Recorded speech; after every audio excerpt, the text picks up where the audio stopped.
En esta mañana, nuestro lema, que es verdaderos discípulos, ¿habéis visto lo hemos puesto ahí, no? Tenemos ahí los lemas de nuestros últimos años: perfectamente unidos, 2024, me seréis testigos, 2025, y verdaderos discípulos, que es nuestro lema para este año. Así que estarán acompañándonos ahí todo el año, y la intención es que el próximo año sumemos un nuevo enfoque y lo iremos poniendo en nuestras paredes. ¿Para qué? Para que no olvidemos, para que no nos olvidemos, que lo tengamos ahí presente.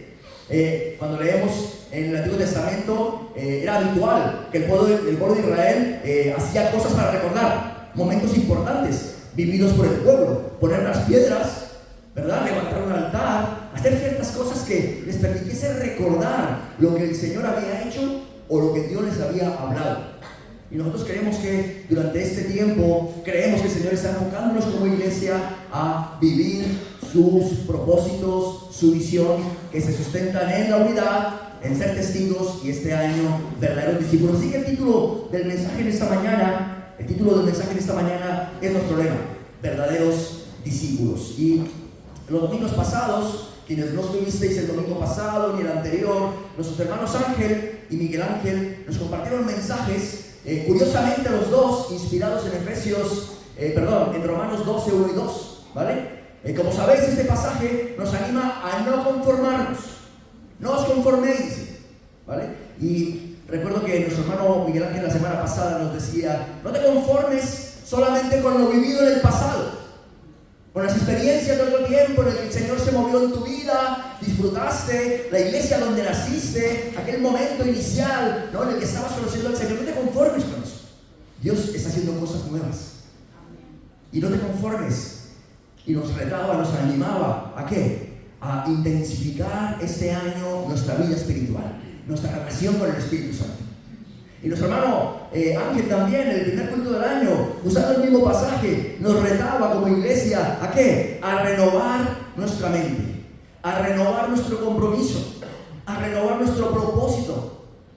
Por lo tanto, creo que el Señor ha venido preparando nuestro corazón y nuestra mente para el mensaje que os quiero compartir en esta mañana. Espero que tu corazón esté bien preparado, porque tengo que decirte, iglesia, que el mensaje de esta mañana no es fácil de encajar. Yo mismo, mientras lo preparaba, me sentía confrontado con la palabra del Señor. Así de que yo creo que el Espíritu Santo nos ha venido preparando ya desde el año pasado, cuando en la última reunión del año estuvimos revisando lo que hemos vivido como iglesia y proyectándonos. Ya desde entonces estaba en mi corazón poder desarrollar este lema, y hoy es el día. Así que espero que entendamos que el discipulado, ¿no?, lo que estamos o queremos vivir como lema, verdaderos discípulos, no es un concepto, no es una idea que aparece solamente en el ministerio de Jesús. Lo tenemos muy asociado, Jesús y sus discípulos, ¿verdad? Pero lo cierto es que desde el inicio de los tiempos, Dios llama a su pueblo, en su momento a la nación de Israel, en este tiempo a la iglesia, a nosotros, nos llama ¿a qué? A ser un pueblo que está constantemente en una situación de aprendizaje, a obedecer y a transmitir fielmente la verdad a las nuevas generaciones. ¿Quiere decir esto? Levantar discípulos. Ser discípulos y levantar discípulos. Cuando esa dinámica en el pueblo de Israel se perdía por lo que fuese, cuando se perdió la dinámica de que se enseñase a otros, los líderes de la iglesia, del pueblo, los responsables de los hogares, abandonaban el ejemplo que deberían dar, o no transmitían a tiempo las enseñanzas que el Señor había dejado para su pueblo. ¿Qué pasaba? Pues el pueblo se desviaba. El pueblo finalmente se perdía su propósito. Conocemos la historia, ¿verdad? No sé si os suena conocida la historia de Gedeón. Es un personaje de la Biblia muy conocido, muy estudiado, apasionante la vida de Gedeón. Y en el caso de Gedeón pasó exactamente esto. Gedeón fue un hombre que sirvió bien al Señor. Fue juez de Israel durante 40 años. Y durante 40 años trajo paz a la nación. Pero ¿sabes qué no hizo? No generó un sucesor. No tuvo un discípulo. Es más, el pueblo le insistió que levantase a un sucesor de uno de sus hijos. Y dice la historia que Gedeón no quiso. ¿Y cómo termina ese precioso tiempo de 40 años de paz, de victoria para el pueblo de Israel, con un juez, con un líder como Gedeón? Pues así termina la historia Voy a leer este versículo que es el final de la historia de Gedeón. Dice, pero aconteció que cuando murió Gedeón, los hijos de Israel volvieron a prostituirse, yendo tras los Baales, los ídolos, y acogieron por Dios a Baal Berit. Y el pueblo se volvió a perder. Así que vemos en la Biblia que ya desde el principio de los tiempos Dios estableció el principio del discipulado, ¿vale? Y vamos a ver este pasaje que nos ayuda a verlo claramente. Dice Deuteronomio así, dice, oye iglesia, Jehová nuestro Dios, Jehová uno es. A ver a qué os suena esto. Amarás a Jehová tu Dios de todo tu corazón, de toda tu alma, con todas tus fuerzas. Y estas palabras que yo te mando hoy estarán sobre tu corazón. ¿A qué os suena esto? Amarás al Señor tu Dios con todo tu corazón, con toda tu alma, con todas tus fuerzas. ¿A qué? El gran mandamiento. De hecho, este pasaje está titulado El gran mandamiento. Por lo tanto, nosotros como iglesia estamos queriendo desarrollar lo que es la misión de Dios desde el principio. Amar al Señor nuestro Dios con todo nuestro ser. Y le dice el Señor, y estas palabras que yo te mando hoy estarán sobre tu corazón y las repetirás a los discípulos, a tus hijos, y hablarás de ellas estando en tu casa, andando por el camino y al acostarte y cuando te levantes, y las atarás como una señal en tu mano y estarán como frontales entre tus ojos, y las escribirás en los postes de tu casa y en las puertas. Aunque este pasaje no hace mención específicamente a discípulos, está implícito, ¿verdad? El principio del discipulado, desde siempre. Personas que se comprometen con las palabras del Señor y se comprometen a ser de ejemplo y además a transmitirlas a otros. Ese fue el plan inicial del Señor, haciéndonos entender que el discipulado comienza en el hogar y se vive como una relación constante de enseñanza y ejemplo. Así que este es nuestro título para hoy, verdaderos discípulos. Y vamos a leer en esta mañana varias declaraciones de Jesús que son muy confrontativas, que nos pueden incluso llegar a incomodar. Nos gusta recordar a Jesús, su servicio, su ejemplo de amor, de entrega, ¿verdad? Pero hay frases de Jesús que preferimos no tenerlas tan presentes, porque quizás nos incomodan un poco. Y tengo que decirte que si te sientes incómodo, entiende por favor que no son cosas mías. Te arreglas con él, ¿vale? Cuando el Señor saca de aquí diciendo, wow, que el pastor estuvo ahí, ¿vale? Porque vamos a leer la palabra. Vamos a leer muchos textos en esta mañana de la Biblia. Y el anhelo de mi corazón es que sea la Biblia, que sea el Señor el que te hable, más que mis argumentos que algunos utilizaré para impulsar el mensaje, ¿de acuerdo? Pero lo importante es lo que dice la Escritura. Así que lo que vamos a hacer en esta mañana es leer palabras de Jesús. Y he dividido este mensaje en 4 puntos, así que no va a ser muy largo, pero te animo a que estés muy, muy atento, ¿vale? ¿Por qué? Porque el objetivo del mensaje va a ser que podamos definir nosotros en esta mañana, tú de forma personal, si eres un verdadero discípulo o eres tan solo creyente. Vamos a ver cómo Jesús establece una diferencia entre creyentes y verdaderos discípulos. La mayor parte de las personas que conocemos dicen creer en Dios. ¿A que sí? ¿Hay algún necio por ahí, como dice el Salmo 14? ¿Dice el necio en su corazón? No hay Dios. O allá la Biblia dice que ese tiene un título. Se le llama necio, ¿vale? Pero lo cierto es que la mayor parte de las personas que quienes conocemos dicen creer en Dios. Pero pocos están dispuestos a seguir a Jesús en todo. Y esa es la diferencia entre el que cree y el discípulo. Una primera diferencia. La iglesia está llena de creyentes, pero Jesús sigue buscando verdaderos discípulos. Jesús no quiere solamente admiradores. Jesús quiere verdaderos discípulos, ¿vale? Creer no es lo mismo que seguirle al maestro. Aceptar a Jesús no es lo mismo que obedecerle. Todos aquí hemos aceptado a Jesús. Todos aquí creemos en Jesús. Somos creyentes. La clave es, ¿somos verdaderos discípulos? ¿Cuántas personas, si hiciéramos ahora mismo un ejercicio de memoria, cuántas personas en los 2 años que llevamos aquí, 2 años y medio, han pasado por esta congregación que ya no están? Que han manifestado creer en Jesús, pero que no han estado dispuestos a seguirle. Yo he hecho memoria y son bastantes personas las que ya hemos tenido oportunidad de conocer, que han venido, que hasta se han bautizado en algún momento, diciendo, ¿crees en Jesús? Sí creo. Pero no han estado dispuestos a seguirle. No han estado dispuestos a obedecerle. Y nuestro lema, verdaderos discípulos, y las palabras de Jesús nos confrontan en esta mañana con una pregunta esencial. ¿Somos creyentes cómodos o verdaderos discípulos comprometidos? Jesús fue muy claro diciendo que no todo el que cree vive como discípulo. Así que voy a dejar que el maestro mismo lo diga. Palabras de Jesús: ¿por qué me llamáis Señor, Señor, y no hacéis lo que yo digo? No todo el que me dice Señor, Señor entrará en el reino de los cielos, sino ¿quién? El que hace la voluntad de mi Padre. Porque todo el que quiera salvar su vida la perderá, y todo el que pierda su vida por causa de mí, la salvará. ¿Cómo te sientes con estas palabras de Jesús? Jesús está diciendo: no es suficiente con que tú me reconozcas, es necesario hacer la voluntad del Padre, es necesario negarte a cosas de tu vida para que Él ocupe verdaderamente el primer lugar en tu corazón. No me llames Señor, Señor, porque Señor y no son dos palabras que nunca van juntas. Tú no puedes decir Señor, no puedo. Señor siempre debe ir acompañado de sí, Señor. Si no, no es Señor, ¿verdad? Así que vamos a ver, según las palabras de Jesús, 4 características del verdadero discípulo.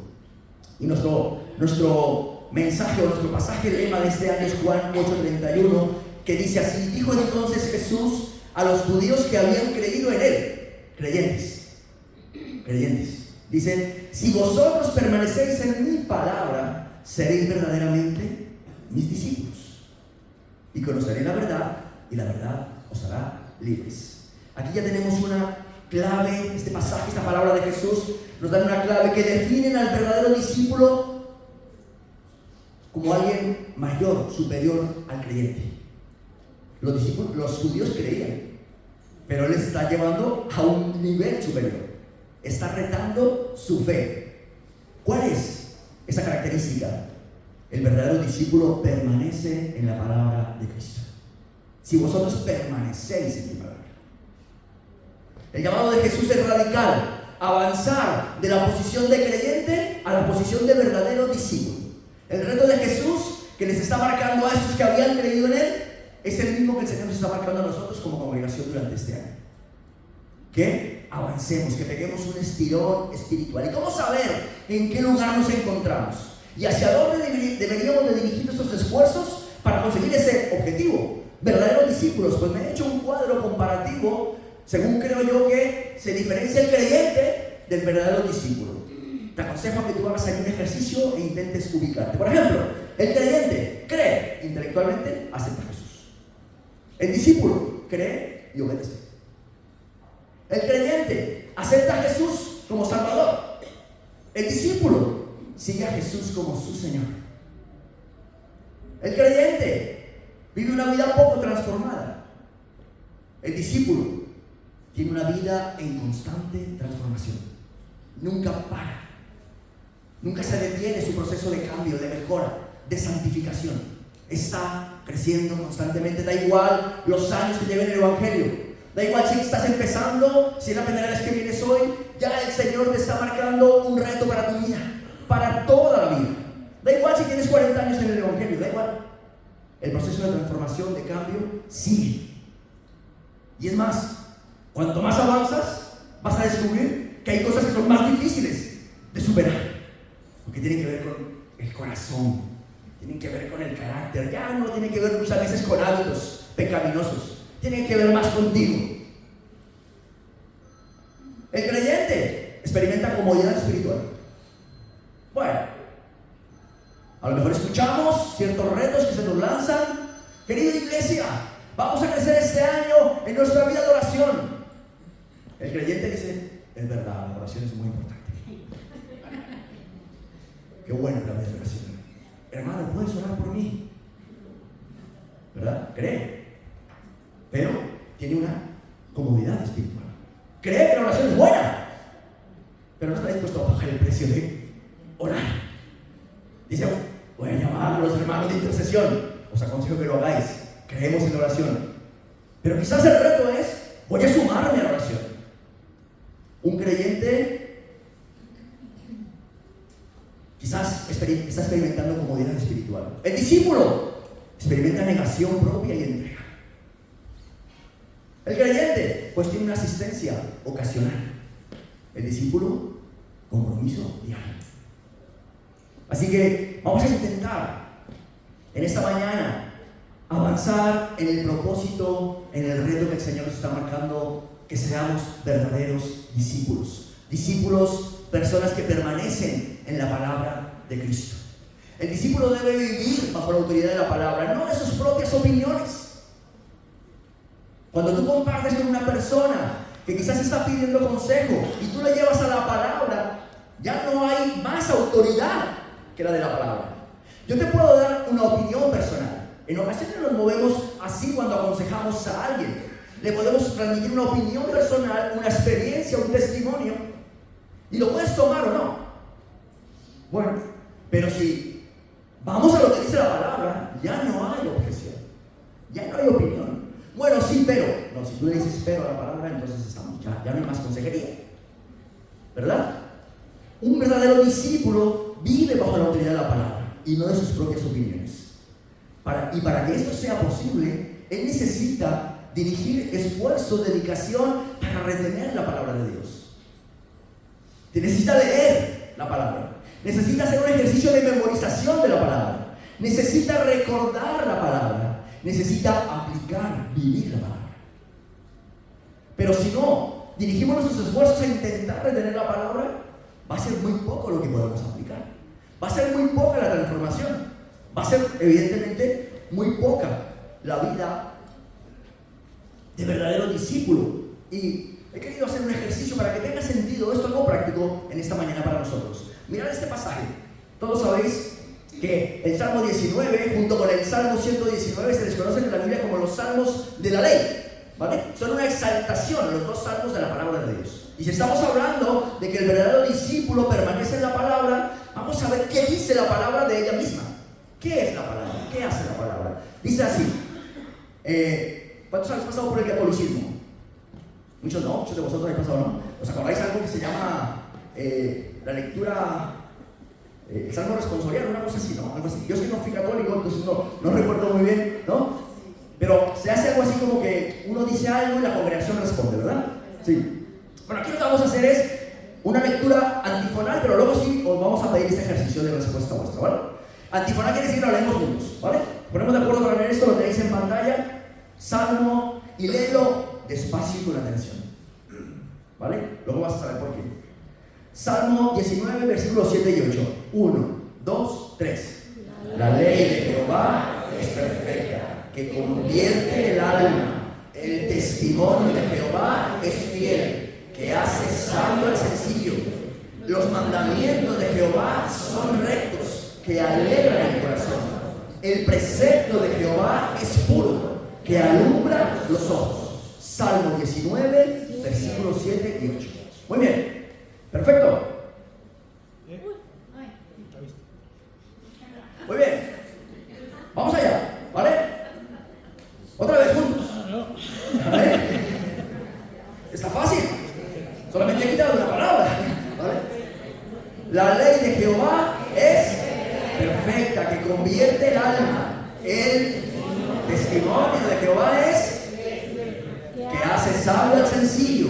Los mandamientos de Jehová son rectos, que alegran el corazón. El precepto de Jehová es puro, que alumbra los ojos. Salmos 7 y 8. Muy bien. ¿Quién se anima? ¿Quién se anima? La ley de Jehová es perfecta. El testimonio de Jehová es fiel, que hace sabio al sencillo. Los mandamientos de Jehová son rectos, que alegran el corazón. El precepto de Jehová es puro, que alumbra los ojos.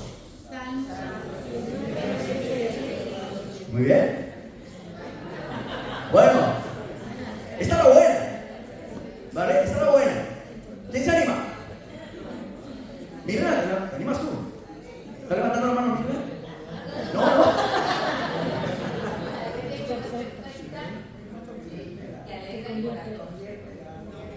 Sí, bien, bien. No, que conviértela. Bueno, ya.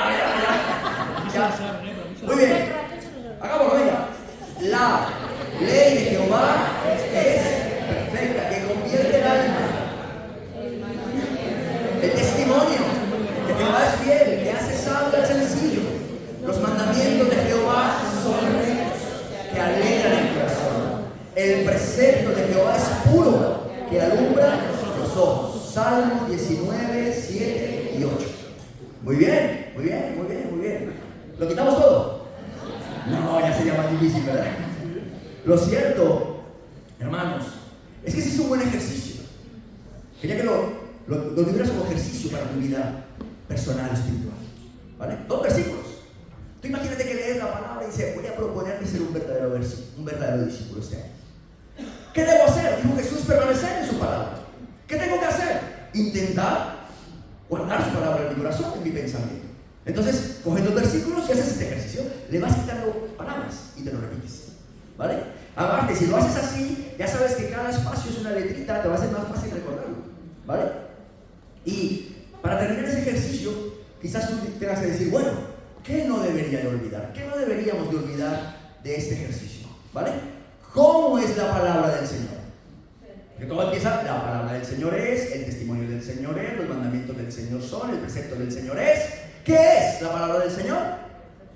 Perfecta, fiel, pura y recta. ¿Vale? ¿Y qué hace en nosotros la palabra del Señor? Alegra el corazón, convierte el alma, alumbra los ojos, hace sabio al sencillo. Por lo tanto, la pregunta sería, ¿vale la pena permanecer en la palabra del Señor? Vale la pena. Todos necesitamos alegría en nuestro corazón. Todos necesitamos que nuestra alma sea transformada. Todos necesitamos luz en nuestros ojos. ¿A que sí? Todos necesitamos ser sabios, puesto que somos sencillos. Vale la pena. Es importante trabajar para retener la palabra en nuestra mente y que de esa manera afecte nuestro corazón, nuestra alma y nuestra mente. El discípulo debe aceptar la palabra del Señor como la autoridad final sobre su vida, ya lo hemos comentado. El verdadero discípulo se evidencia porque lleva una vida moldeada por las enseñanzas de Jesús. Deja que la palabra gobierne la mente, el corazón y las decisiones. La pregunta para nosotros sería, ¿gobierna nuestra vida la Biblia? Las decisiones las tomamos en base a sus preceptos, mandamientos y leyes. Esta es la pregunta para nosotros. ¿Los conocemos bien? ¿Trabajamos reteniéndolos? Vamos al segundo punto. Palabras de Jesús. Dice así, un nuevo mandamiento os doy, que os améis unos a otros como yo os he amado. Que también os améis unos a otros. En esto conocerán todos que sois mis discípulos. ¿Cómo? Si tuvierais amor unos con los otros. Un verdadero discípulo permanece en la palabra. Un verdadero discípulo ama como Jesús amó. En eso conocerán todos que somos sus discípulos. En que amamos, pero no de cualquier manera. Y todos entendemos que el amor al que hace referencia a Jesús aquí no es el amor fraternal, no es el amor emocional, no es el amor de pareja, es el amor sacrificial, que es el amor cristiano. Ese es el amor que movió al Padre a enviar a su Hijo en rescate nuestro. De tal manera amó Dios al mundo. Un amor sacrificial. Y es el mismo amor que derrochó Jesús hace 3000 años en esa cruz. Amor sacrificial. Por eso dice Jesús, no os tenéis que amar de cualquier manera. No es solamente un amor superficial de, bueno, pues sí, hay que amar al hermano. No. Es amar como Él nos amó. Y necesitamos, para entender este tipo de amor y para que surja este tipo de amor en nosotros, necesitamos profundizar en el conocimiento de Jesús, en la comunión con el Espíritu Santo, para que ese amor, que no es otro amor más que el fruto del Espíritu, sea una realidad en cada uno de nosotros. Juan lo describe así: en esto consiste el amor, por si queda alguna duda con mi explicación. En esto consiste el amor. No en que nosotros hayamos amado a Dios, sino en que Él nos amó a nosotros. ¿Y qué hizo? Amor sacrificial. Envió a su Hijo en propiciación por nuestros pecados. Amados, si Dios nos ha amado así, debemos también nosotros amarnos unos a otros.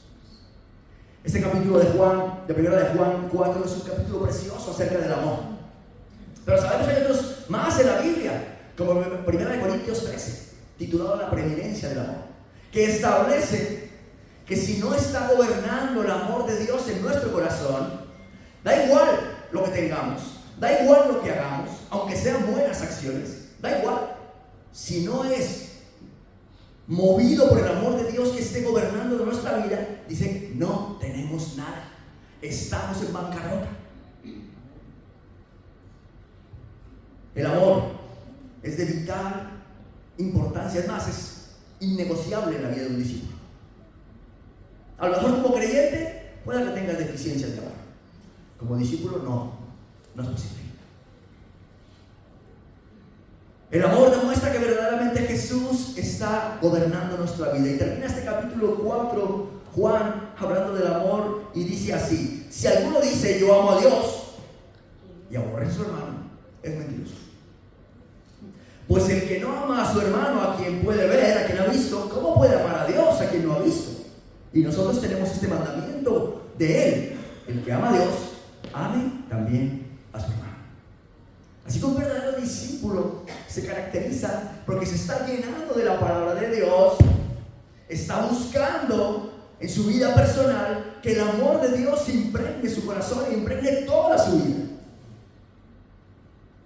El verdadero discípulo evidencia este tipo de amor en su vida.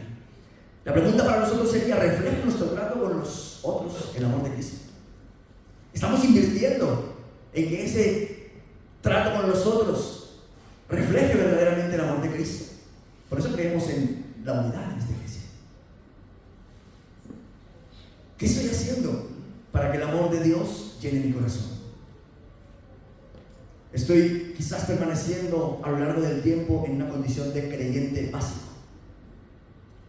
O quizás el reto para nosotros este año, para ti de forma personal este año, es: yo quiero que ese amor, que solamente hace posible el Espíritu Santo, que es un fruto natural de que paso tiempo de búsqueda, surge en mi corazón. Y no tengo que hacer ningún esfuerzo. Sé que el amor que Dios espera de mí es sacrificial. Y cuando tengo oportunidad de llevarlo a cabo, no sufro, sino que por el contrario disfruto. Porque entonces surge en nosotros esa otra característica del fruto del Espíritu, que es el gozo. ¿Qué tal vais? ¿Bien? Tercer punto, palabras de Jesús. Dice así: si permanecéis en mí y mis palabras, una vez más las palabras, permanecen en vosotros, pedid todo lo que queráis y os será hecho. En esto es glorificado mi Padre, en que llevéis mucho fruto. ¿Y qué pasa? Y seáis así mis discípulos. ¿Qué caracteriza al verdadero discípulo? Da fruto. Produce fruto visible. Si lees este pasaje de Juan 15, bueno, no sé, tengo en mi corazón quizás el próximo domingo compartir de este pasaje, no lo sé todavía, pero cuando estudiaba y preparaba este mensaje, sentí mucha inquietud por desarrollar mucho más este pasaje. Pero si tú lo lees luego en casa, vas a ver que Jesús mezcla muchas cosas en esta conversación con sus discípulos. Jesús acaba de salir, de compartir con los discípulos la última cena, va de camino a ser entregado y entonces hace este discurso, ¿vale? Y hay comentaristas que argumentan por qué hizo este discurso, por qué hay tantas cosas mezcladas en este discurso, lo cual lleva a que muchos consideren que el fruto al que hace referencia tiene que ver con el amor, fruto de amor. Otros dicen no, los comentaristas dicen no es el amor. Jesús está hablando es de las oraciones respondidas. Por lo tanto, hay distintas opiniones acerca de esto. Muchos de ellos se sustentan en lo que Jesús dice en este discurso. Dice: no me elegisteis vosotros a mí, sino que yo os elegí a vosotros y os he puesto para que vayáis y llevéis fruto, y vuestro fruto permanezca. Y eso es lo que genera aquí un poco la división de opiniones. Dice: para que todo lo que pidierais al Padre en mi nombre, Él os lo dé. Esto os mando, que os améis unos a otros. Ahora bien, en lo que no hay diferencia y coincidimos todos, yo me sumo a esta opinión, es que el verdadero discípulo debe dar fruto. Y ese fruto va a ser visible. ¿Por qué? Porque el fruto es ¿para qué? Para que el Padre reciba gloria. No es para mí. Es para que el Padre reciba la gloria. Por lo tanto, estamos hablando de un fruto que otros pueden ver. Dice Jesús: en esto he glorificado a mi Padre, en que llevéis fruto y seáis mis discípulos. Por lo tanto, sí o sí, el verdadero discípulo debe dar fruto. Si no hay fruto, eres un buen creyente. Y en esto coincidimos también. No es posible dar fruto si no permanecemos en Él y en sus palabras. Jesús lo dice desde el inicio, haciendo referencia a los pámpanos en la vid. Alejados de mí, nada podéis hacer. Separados de mí, no vais a dar fruto. Por lo tanto, aquí no hay discusión. Hemos de permanecer en Él y en sus palabras. Mi opinión personal, creo que el conjunto de lo que está diciendo Jesús hace referencia al fruto del discípulo. El discípulo debe permanecer a lo largo del tiempo en Jesús y en sus palabras, no por un periodo de tiempo. Eso es fruto. Ya lo hemos comentado. El amor es el fruto. El testimonio que podemos dar a otros por la respuesta a las oraciones que levantamos al Señor, ¿vale? ¿Y por qué? Porque hemos crecido tanto en comunión con el Espíritu Santo que pedimos como conviene, que pedimos conforme a la voluntad del Señor, y la Biblia dice que cuando pedimos conforme a su voluntad, Él nos oye, y entonces recibimos respuesta, y podemos dar testimonio de que Dios responde las oraciones. Eso es fruto. Eso es fruto. Y el Padre recibe la gloria. Por lo tanto, el fruto está estrechamente ligado a la obediencia, al amor del discípulo, a la permanencia.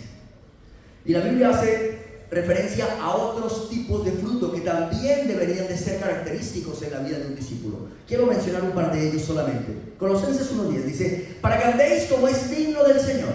¿Cómo? Agradándole en todo, llevando fruto en toda buena obra y creciendo en el conocimiento de Dios. Otro tipo de fruto del verdadero discípulo: buenas obras, crecimiento constante en el conocimiento de Dios.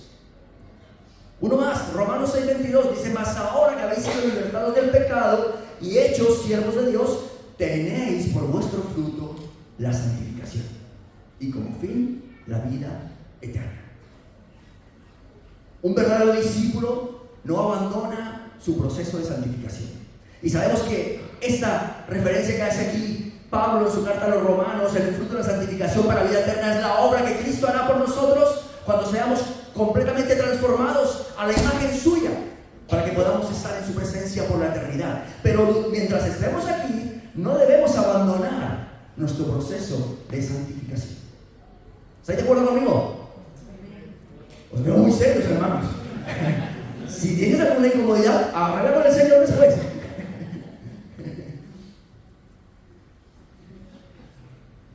Y podríamos seguir hablando del fruto en el verdadero discípulo. Podemos hablar de Gálatas 5 y el fruto del Espíritu, ¿verdad? Lo que quiero que te lleves en esta mañana en cuanto a este punto es que el cristiano sin fruto se estanca y se queda como creyente.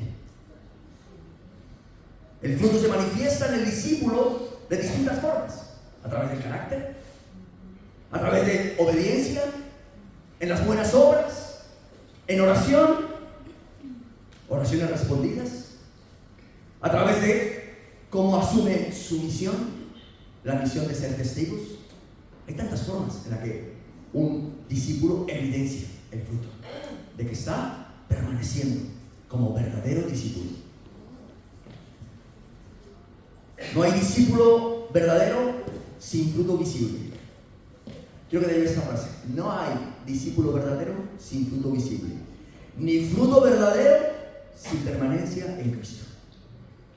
Cualquier otro fruto que demos en nuestra vida que no esté ligado a nuestra comunión íntima con el Señor serán buenas acciones. Y dice Jesús, para que llevéis mucho fruto, ¿no? Mucho fruto. Y así sea glorificado mi Padre. Creo que ese mucho fruto tiene que ver con la permanencia, con la continuidad. Todos hoy en día conocemos lo que es la velocidad crucero en el coche, ¿verdad? ¿Sí, no? ¡Qué tremendo recurso! ¿No? Ya no tienes que estar ahí acelerando, ¿no? Sino que cuando ves que va a ser autovía, pones velocidad crucero, 120, constante. Así deberíamos de buscar nuestra vida espiritual. Una constancia. Un permanecer en el tiempo, ¿no? Eso es mucho fruto. No estamos hablando de perfección. Estamos hablando de un progreso constante. Verdaderos discípulos. Y la pregunta en este punto sería: ¿qué fruto espiritual está produciendo tu vida en este punto? ¿Qué fruto? Vamos al último punto. Y si las anteriores declaraciones de Jesús fueron ciertamente incómodas, esta lo va a ser mucho más. Porque dice así: si alguno viene a mí y no aborrece a su padre, a su madre, mujer, hijos, hermanos, hermanas y aún su propia vida, no puede ser mi discípulo. Así pues, cualquiera de vosotros que no renuncia a todo lo que posee, no puede ser mi discípulo. Firma Jesús.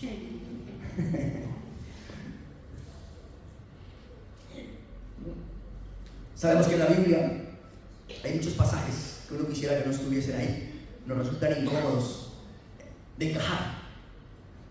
Como puede ser quizás estas palabras de Jesús, ¿no? Cuando yo leo el Antiguo Testamento me encuentro con historias de los hombres usados por Dios, muy incómodas, por la vivencia que tuvieron, por lo que permitieron en sus vidas. Y recordaba al preparar este mensaje, vino a mi mente la historia de Tamar. Hay dos Tamares en la Biblia, con historias las dos muy complejas. Pero especialmente una de ellas, la hija del rey David, que dice la historia en 2 de Samuel que su hermano Amnón la violó, abusó de ella y después la rechazó. Y lo más triste, David no hizo nada. David no tomó medidas. Lo cual parece ser que esto generó mucho descontento en Absalón. Y conocemos lo que pasó con Absalón, que luego quiso derrocar a David de su reinado. Y Absalón se tomó la justicia por su mano y asesinó a su medio hermano Amnón. Qué historia más fuerte, más triste, ¿verdad? Es una de esas historias que si la tienes que enseñar, pues los que habéis pasado por escuela bíblica sabéis que tenemos el recurso del contexto, ¿verdad? Cuando algo te cuesta explicar en la Biblia, pues bueno, el contexto es una buena herramienta. Como por ejemplo cuando Pablo escribe: las mujeres caen en la congregación. Pues eso genera, ¿verdad? Entonces, ¿qué hacemos? Vamos al contexto. Nos viene siempre bien el contexto, ¿vale? Así que yo quiero hacer uso de ese recurso en esta mañana para, de alguna manera, potenciar ese mensaje que Jesús nos deja acerca de ser verdaderos discípulos suyos.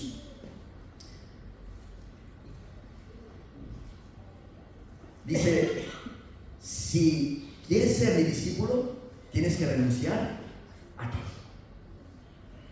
Por lo tanto, para el verdadero discípulo, Cristo es su máxima prioridad. Jesús no acepta segundos lugares.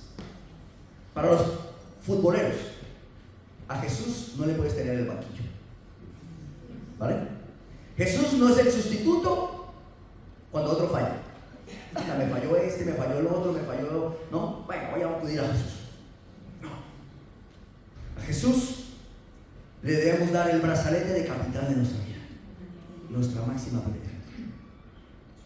No es la primera vez que Jesús deja claro que seguirle supone desprenderse de todo. Conocemos la historia que nos narra Lucas, capítulo 5, que está titulada Los que querían seguir a Jesús. La historia dice que algunos de ellos le dijeron: maestro, te seguiré, ¿verdad? Donde quiera que vayas, te seguiré. La respuesta de Jesús: no se lo puso fácil a ellos, se lo puso muy difícil. Y conocemos también el momento en el que Jesús está enseñando y aparecen la madre y los hermanos de Jesús. Y conocemos su famosa respuesta ante aquellos que vinieron a decirle: oye, maestro, que tu madre y tus hermanos vienen aquí a buscarte. Y dice así: y le dijo uno: he aquí tu madre y tus hermanos están fuera y te quieren hablar. Respondiendo él al que le decía esto, dijo: ¿quién es mi madre y quiénes son mis hermanos?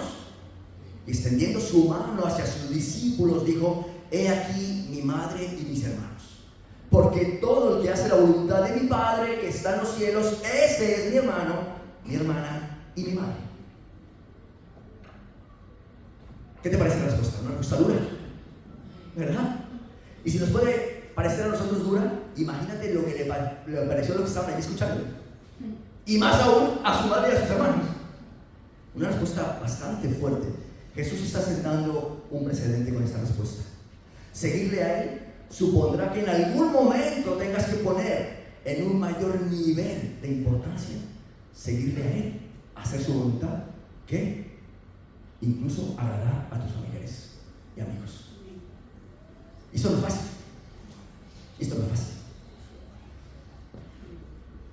Sabemos que hoy en día hay lugares en el mundo donde el que quiera ser discípulo de Jesús experimentará abandono, persecución, desprecio, incluso de su propia familia. Para los judíos a los quienes Jesús se está dirigiendo, les pasaba esto, y ese es el contexto. Ese es el contexto. Él quería dejarles claro a estos que no podían ser solamente oyentes y creyentes, que seguirle a Él suponía dejarlo todo si es necesario para hacer la voluntad del Padre. Creo que para nosotros esto tiene que ver más con una actitud de nuestro corazón. La mayoría de nosotros no tendremos que abandonar hijos ni hijas por causa de nuestra fe, ni a nuestros padres. No es lo que pide Jesús. Jesús no va a ir nunca en contra de los mandamientos establecidos en la palabra.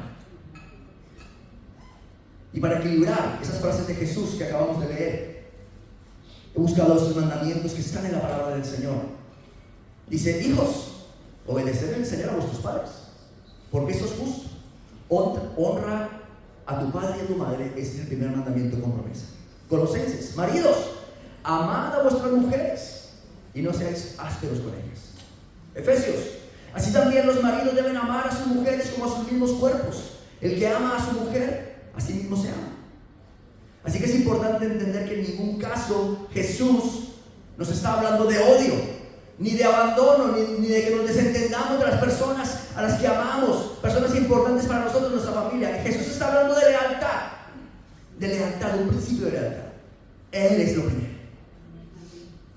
Y si en algún momento alguien a quien amas intenta violar esa lealtad que tú, como verdadero discípulo, adquieres con el Señor, tienes que tomar una decisión.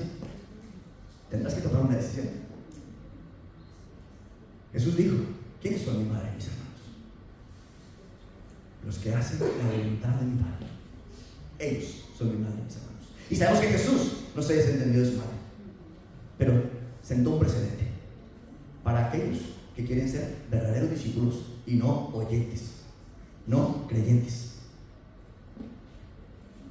Jesús no puede ser un añadido en nuestra vida. La pregunta para nosotros sería: ¿quién ocupa el primer lugar en tu vida? ¿Quién o qué ocupa el primer lugar en tu vida? ¿No es Jesús? Hoy hemos cantado: Cristo, eres mi tesoro. ¿Verdad? ¿Es verdad? Cristo, tú eres el Rey. ¿Es verdad esto? En nuestro corazón, en nuestra vida. Las características que hemos comentado en esta mañana del verdadero discípulo son: permanece en su palabra, ama como Jesús amó, da fruto visible. Cristo es su máxima prioridad. Ahora quiero que tomes esas características y llegues a una conclusión allí, en tu corazón. ¿Eres creyente o verdadero discípulo? Quizás falta una quinta. El verdadero discípulo se niega a sí mismo. toma su cruz cada día y sigue al Maestro. Encontré esta frase que me gustó muchísimo, no sé quién la escribiría. Jesús no murió para tener admiradores, murió para que fuésemos verdaderos discípulos. No basta con creer en Cristo, debemos vivir como Cristo, hermanos. Un discípulo es un imitador del Maestro. Debemos amar como Él amó. Debemos permanecer unidos como Él permaneció unido al Padre y permaneció en sus palabras. Debemos dar fruto como Jesús dio fruto visible. Debemos ponerle a Él como la máxima autoridad, prioridad de nuestra vida.